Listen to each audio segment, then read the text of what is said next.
For the first time in history, people and machinery are working together, realizing a dream.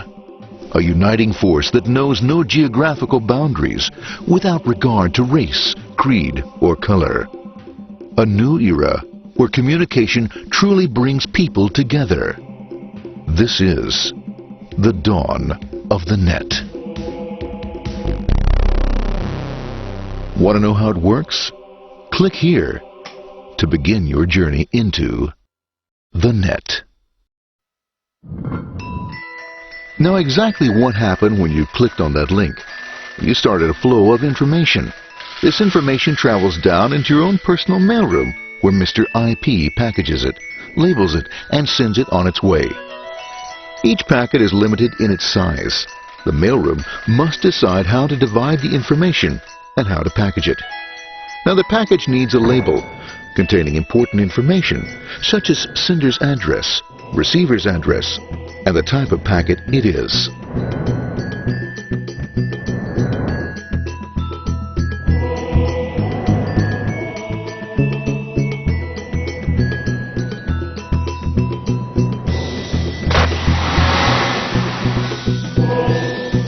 Because this particular packet is going out onto the internet, it also gets an address for the proxy server, which has a special function, as we'll see later.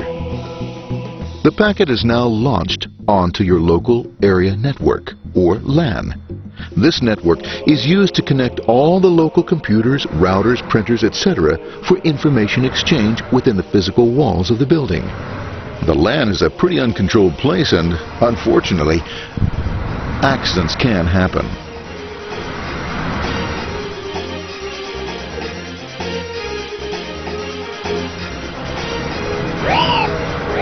The highway of the LAN is packed with all types of information.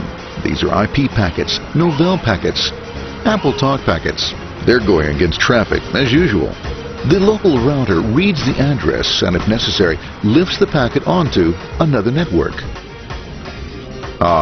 The router, a symbol of control in a seemingly disorganized world. Whoops, sorry about that. Let's put this one here, this one here.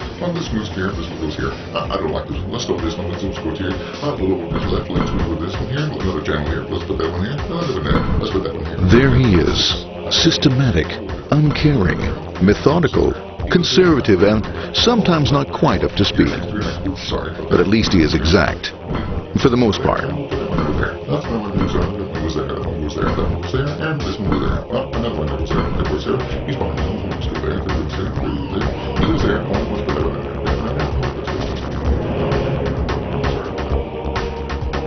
there. As the packets leave the router, they make their way into the corporate intranet and head for the router switch. A bit more efficient than the router switch plays fast and loose with IP packets, deftly routing them along their way.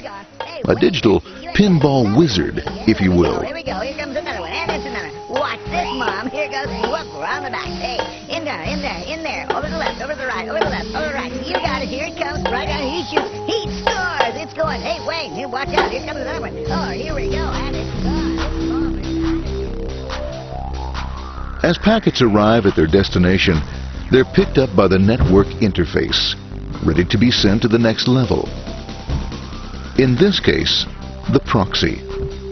The proxy is used by many companies as sort of a middleman in order to lessen the load on their internet connection, and for security reasons as well. As you can see, the packets are all of various sizes, depending upon their content.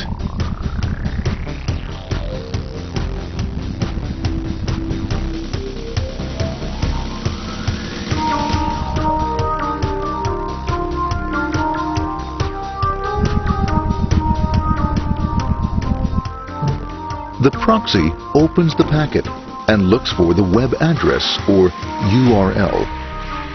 Depending upon whether the address is acceptable, the packet is sent on to the internet.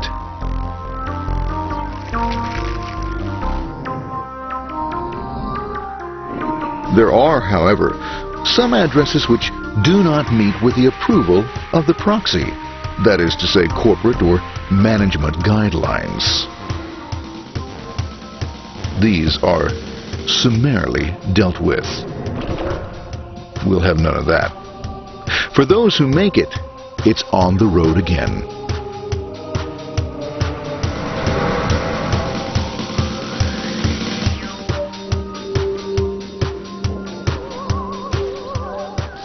Next up, the firewall. The corporate firewall serves two purposes. It prevents some rather nasty things from the internet from coming into the intranet, and it can also prevent sensitive corporate information from being sent out onto the internet. Once through the firewall, a router picks up the packet and places it onto a much narrower road, or bandwidth, as we say. Obviously, the road is not broad enough to take them all. Now you might wonder what happens to all those packets which don't make it along the way. Well, when Mr. IP doesn't receive an acknowledgement that a packet has been received in due time, he simply sends a replacement packet. We are now ready to enter the world of the Internet. A spider web of interconnected networks which span our entire globe. Here, routers and switches establish links between networks. Now, the net is an entirely different environment than you'll find within the protected walls of your LAN. Out here, it's the Wild West. Plenty of space, plenty of opportunities, plenty of things to explore and places to go. Thanks to very little control and regulation, new ideas find fertile soil to push the envelope of their possibilities. But because of this freedom, certain dangers also lurk. You'll never know when you'll meet the dreaded ping of death. A special version of a normal request ping which some idiot thought up to mess up unsuspecting hosts. The paths our packets take may be via satellite, telephone lines, wireless, or even transoceanic cable.